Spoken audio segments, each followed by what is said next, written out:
আসসালামু আলাইকুম রহমতুল্লাহ বরকাত। হ্যালো গাইস, আজকে আমরা মুগের ডাল রান্না করব। রুই মাছ নিয়েছি, আলু কেটে নিয়েছি, পেঁয়াজ রসুন সবগুলো আমরা নিয়েছি। এই যে আমাদের উপকরণগুলো, এই যে আমরা মাছ বসাই দিছি, আমরা ইনশাল্লাহ মাছ হয়ে যাবে। এই যে আমাদের মাছ ভাজি করতেছি।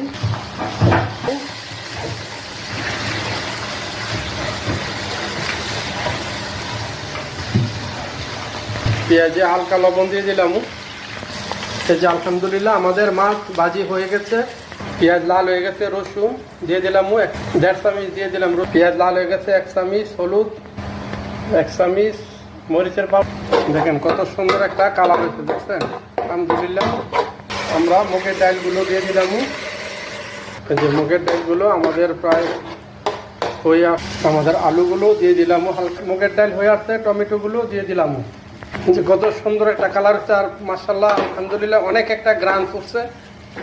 এই যে দেখেন মুগের ডালের থেকে আজকে অনেক একটা গ্রান উঠছে মুগের ডালগুলো। এই যে গরম পানি বসাইছি, সবসময় তরকারি গরম পানি ডালবেন। এই যে দেখেন বোনা হয়ে গেছে, এখন আমরা গরম পানি দিয়ে দিলাম। এই যে গরম পানি দিয়ে দিলাম, দেখছেন? এই যে আমরা পানি দিয়ে দিলাম, লালা দিয়ে দিছি, অনেক একটা টেস্ট হয়েছে, হেভি একটা টেস্ট হয়েছে। দেখলাম তরকারি পাকাইসা পড়ছে, আমরা মাছগুলো দিয়ে দিলাম। যে মাছগুলো দিয়ে দিলাম,